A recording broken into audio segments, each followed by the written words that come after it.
Praise the Lord. ஆண்டவராக இயேசு கிறிஸ்துவின் நாமத்தில் உங்களுக்கு என் அன்பின் வாழ்த்துதலை தெரிவித்துக் கொள்கிறேன்.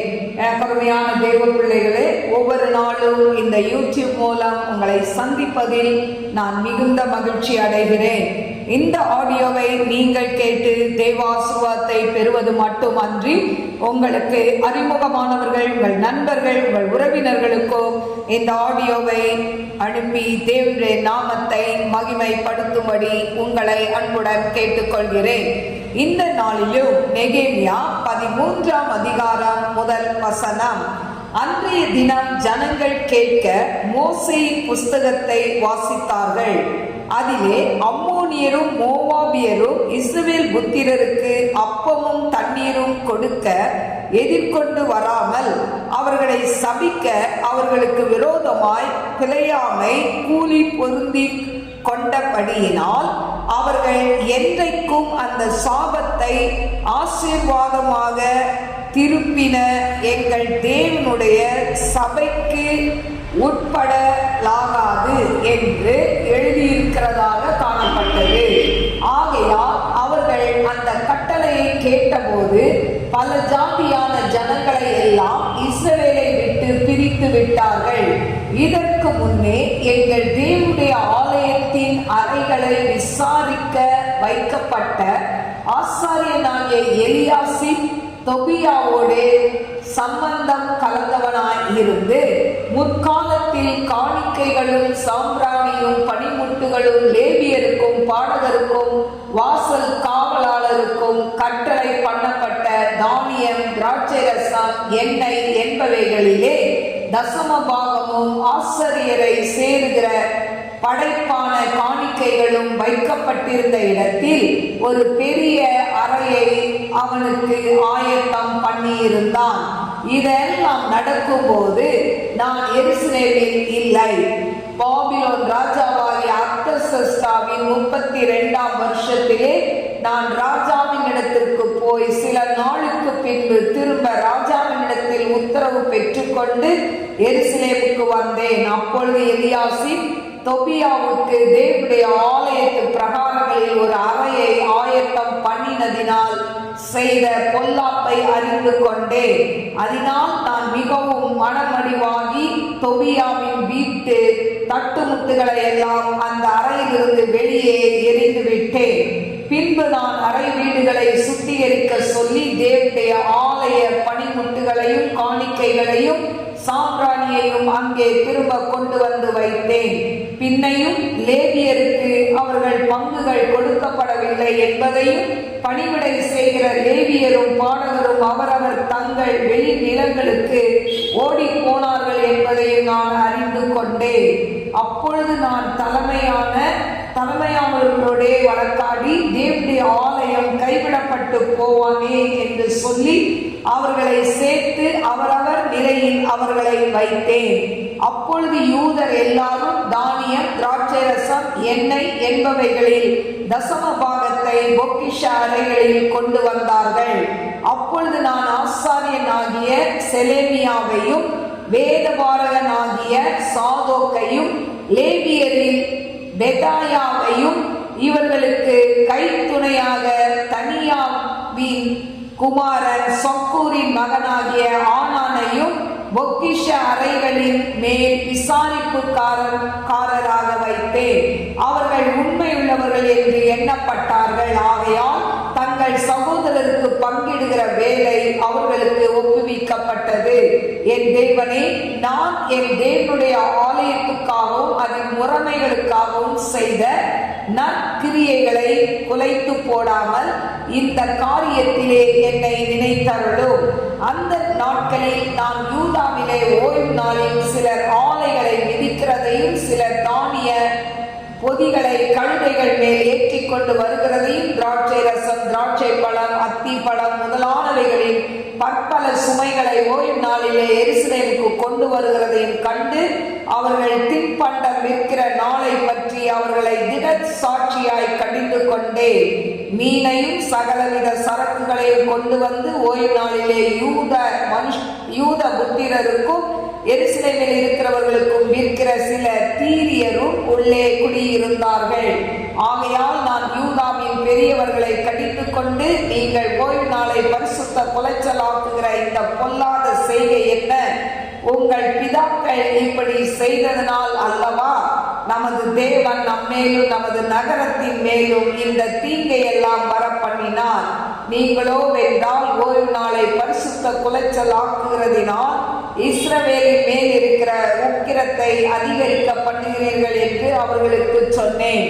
ஆகையால் ஓய்வு நாளுக்கு முன்னே எருசலேமின் பட்டண வாசலில் மாலை மயங்கும் போது கதவுகளை பூட்டவும், ஓய்வு நாள் முடியும் மட்டும் அவைகளை திறவாதிருக்கவும் வேண்டும் என்று கட்டளையிட்டு, ஓய்வு நாளிலே ஒரு சுமையும் உள்ளே வராதபடிக்கு வாசல் அண்டையிலே என் வேலைக்காரரில் சிலரை நிறுத்தினேன். அதனால் வர்த்தகரும் சகலவித சரக்குகளை விற்கிறவர்களும் 2 தரம் எருசலேமுக்கு புறம்பே தங்கினார்கள். அப்பொழுது நான் அவர்களை திடசாட்சியாய் கடிந்து கொண்டு, நீங்கள் அலங்கல் தண்டையிலே தங்குகிறது என்ன?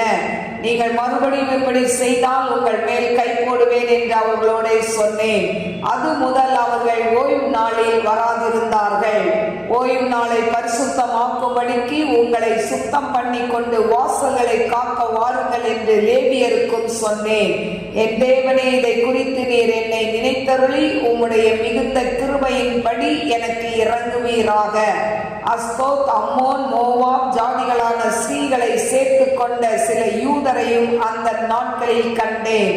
அவர்கள் பிள்ளைகள் பேசின பேச்சில் பாதி அஸ்தோத் பாஷையாய் இருந்தது. இவர்கள் அந்தந்த ஜாதிகளின் பாஷையை தவிர யூத பாஷையை திட்டமாய் பேச அறியாதிருந்தார்கள்.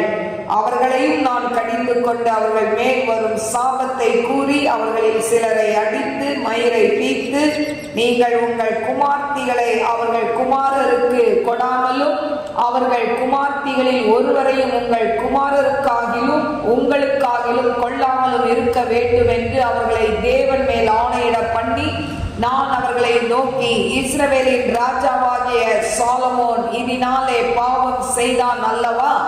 அவனை போன்ற ராஜா அநேகம் ஜாதிகளுக்குள்ளே உண்டாயிருந்ததில்லை. அவன் தன் தேவனாலே சிநேகிக்கப்பட்டவனாயிருந்தான். தேவன் அவனை இஸ்ரவேல் அனைத்தின் மேலும் ராஜாவாக வைத்தார். அப்படிப்பட்டவனையும் மறுஜாதியான ஸ்ரீகள் பாவம் செய்ய பண்ணினார்களே. நீங்கள் மறுஜாதியான ஸ்ரீகளை சேர்த்து கொள்கிறதினால் நம்முடைய தேவனுக்கு துரோகிகளாகி இந்த பெரிய பொல்லாப்பை எல்லாம் செய்யும்படி உங்களுக்கு இடம் கொடுப்போமோ என்றேன். யோய்தாவின் புத்திரரிலே பிரதான ஆசாரியனாகிய எலியாசிபினுடைய குமாரன் ஒருவன் ஓரோனியனான சன்பாத்துக்கு மருமகனானான். ஆகையால் அவனை என்னை விட்டு துரத்தினேன். என் தேவனே, அவர்கள் ஆசாரிய ஊழியத்தையும் ஆசாரிய ஊழியத்துக்கும் லேவியருக்கும் இருக்கிற உடன்படிக்கையையும் தீட்டுப்படுத்தினார்கள் என்று அவர்களை நினைத்து கொள்ளும். இப்படியே நான் மறுஜாதியாரை எல்லாம் நீக்கி ஆசாரியரையும் லேவியரையும் சுத்திகரித்து அவரவரை அவர்கள் வேலையின் முறைகளில் நிறுத்தி குறிக்கப்பட்ட காலங்களிலே செலுத்தப்பட வேண்டிய விறகு காணிக்கையையும் முதற் பலன்களையும் குறித்து திட்டம் பண்ணினேன். என் தேவனே, எனக்கு நன்மை உண்டாக என்னை நினைத்தருளும். எனக்கு அருமையான தெய்வ பிள்ளைகளே, நெகேமியா 13ஆம் அதிகாரம் 1 முதல் 31 வசனங்களை நான் வாசித்திருக்கிறேன். எனக்கு அருமையான தெய்வ பிள்ளைகளே, இந்த மோசேயின் புஸ்தகத்தை அவங்க வாசிக்கிறாங்க. அதுல வாசிக்கும் போது 13ஆம் அதிகாரம் 1 வசனத்துல இந்த அம்மோனியரும் மோவாபியரும் இஸ்ரவேல் ஜனங்கள் கானானுக்கு போகும்போது, அவங்க தேசத்தின் வழியாய் கடந்து போகும்போது, இந்த இஸ்ரவேல் புத்திரருக்கு தண்ணீர் கொடுக்க, அதாவது அப்பமும் தண்ணீரும் கொடுக்காம அவர்களை சபிக்கும்படியாய் பிழையாமை கூலி பொருத்தி கொண்டார்கள் என்று சொல்லப்பட்டிருக்கு. இதனால அவங்களுக்கு அந்த சாபம் இருக்குன்னு சொல்லி அதுல எழுதி இருக்குது அப்படின்னு வாசிக்கிறாங்க. எனக்கு அருமையான தேவ பிள்ளைகளே, இப்படி இஸ்ரவேல் ஜனங்களை சபித்தவர்களை ஆண்டவர் என்ன பண்றாரு?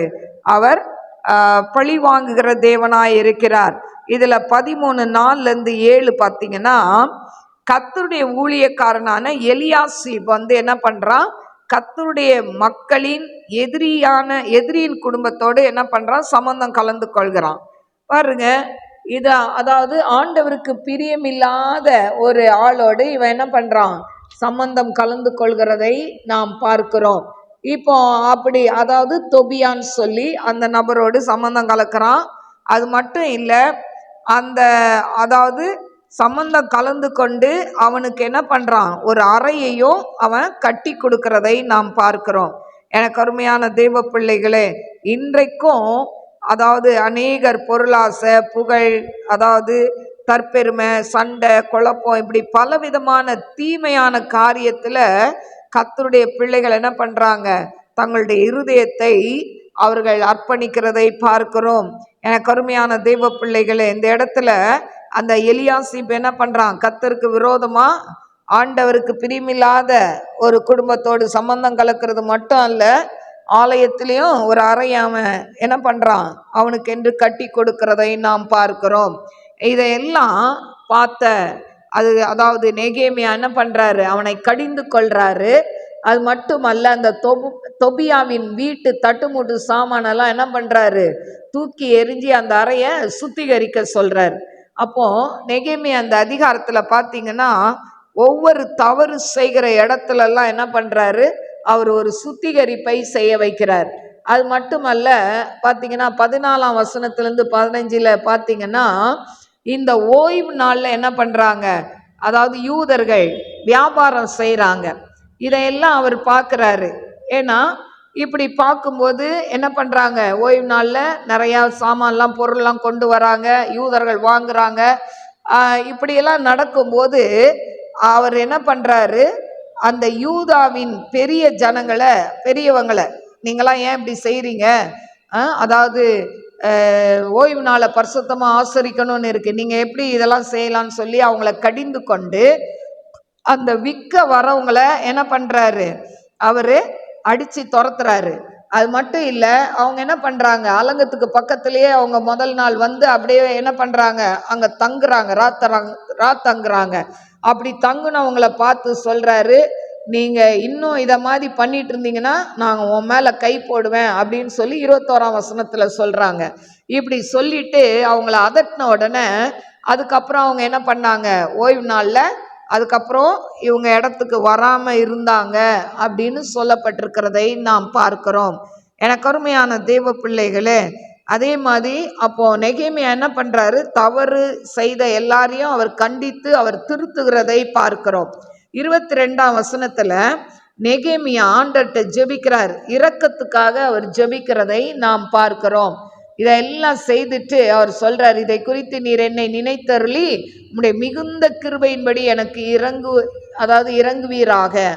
ஆண்டவருடைய இரக்கத்துக்காய் நெகேமியா என்ன பண்றாரு, ஜெபிக்கிறார். இன்னைக்கும் நாமும் கூட ஊழியமானாலும் சரி, உலகப்பரமான வேலையானாலும் சரி, நாம் வேலை செய்து முடிக்கும் பொழுது நம்மளால தான் இது செய்தோம், நம்ம தான் இந்த ஊழியத்தில் இப்படிலாம் பண்ணி முடித்தோம் அப்படின்னு சொல்லாம, ஆண்டவருடைய கிருபை, அவருடைய இரக்கம் அப்படின்னு சொல்லி அவரை நாம் மேன்மைப்படுத்த நாம் வாழ்க்கையில் கற்றுக்கொள்ள வேண்டும்.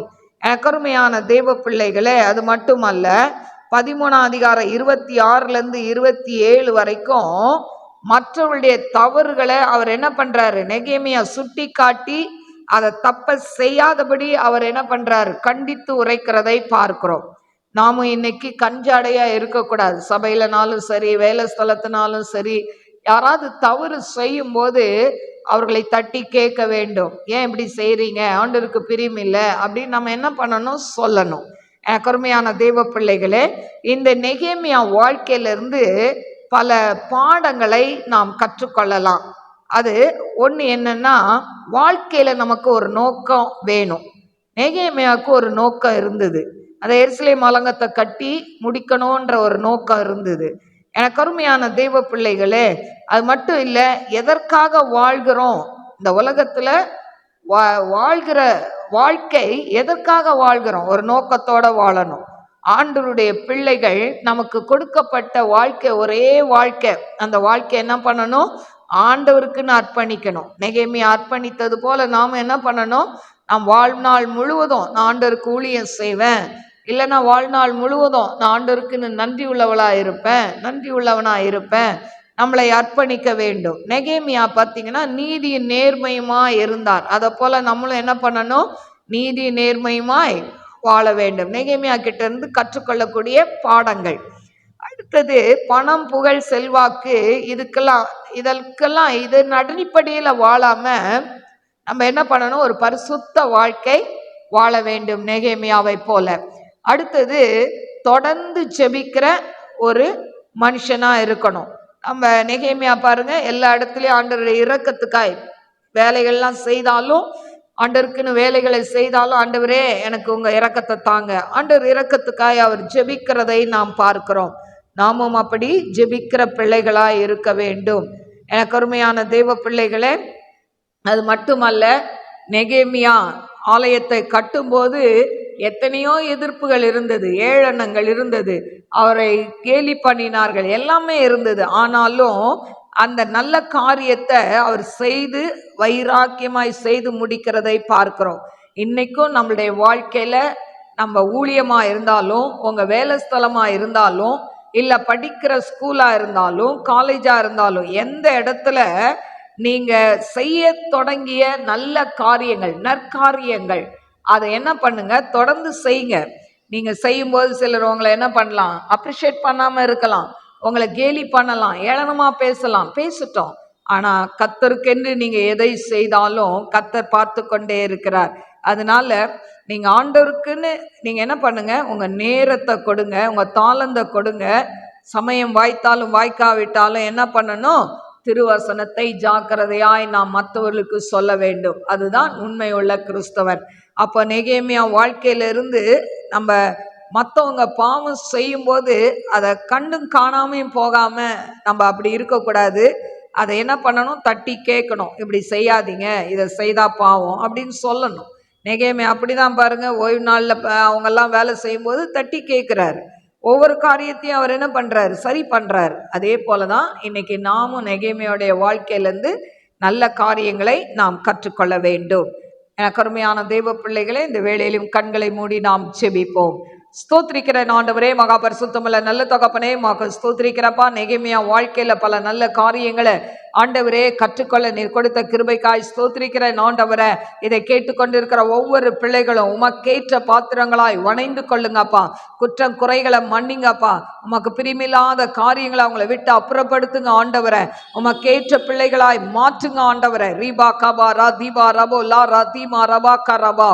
ஆண்டவரே அப்பா, உமக்கென்று ஏதாவது செய்யணுன்ற அந்த வாஞ்சை ஆண்டவரே கொடுங்க ஏசப்பா. தங்களை முழுமையாய் உமக்கு அர்ப்பணிக்கக்கூடிய பிள்ளைகளாய் மாற்றுங்க ஆண்டவரை.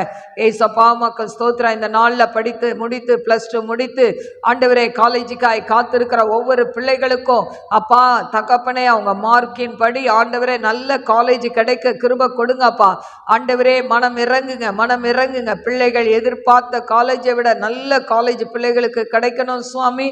ஆண்டவரே உமக்கு ஸ்தோத்திரம். எத்தனை பேர் பணம் இல்லாம படிக்க வைக்கிறதுக்கு ஆண்டவரே, பணம் இல்லாம எவ்வளவு பேர் கஷ்டப்படுறாங்கப்பா.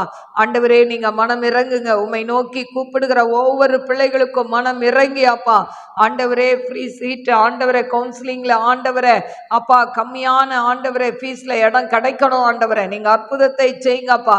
ஆண்டவரே உமக்கு ஸ்தோத்திரம். 10th படிச்சுட்டு அப்பா குரூப், அந்த பிள்ளைங்க கேட்கிற குரூப் கிடைக்கணும் ஆண்டவரே. அப்பா தகப்பனே ஆண்டவரே, மிஸ் கண்கள்ல மாஸ்டர் கண்கள்ல ஆண்டவரே அப்பா தகப்பனே ஆண்டவரே அப்பா எல்லார் கண்களையும் தயவு கிடைக்கட்டும் ஆண்டவரே. நீங்க அற்புதத்தை செய்யுங்கப்பா.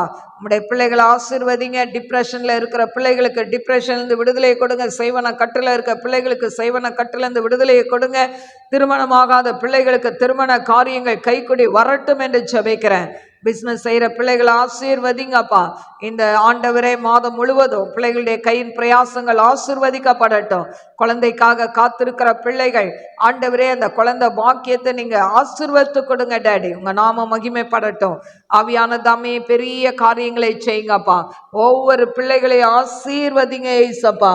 இதை யூடியூப்ல கேட்டுக்கொண்டிருக்கிற ஒவ்வொரு பிள்ளைகளுடைய வாழ்க்கையிலையும் என் தேவன் பெரிய காரியங்களை செய்யுங்க. ஆராய்ந்து முடியாத பெரிய காரியம், எண்ணி முடியாத அதிசயங்களை நீங்க செய்ய போறதுக்காய் ஸ்தோத்திரம். அன்பின் கரத்துல தாழ்த்துகிறேன். இயேசுவின் நாமத்தில் கேட்கிறேன் பிதாவே, ஆமென். God bless you. God bless you.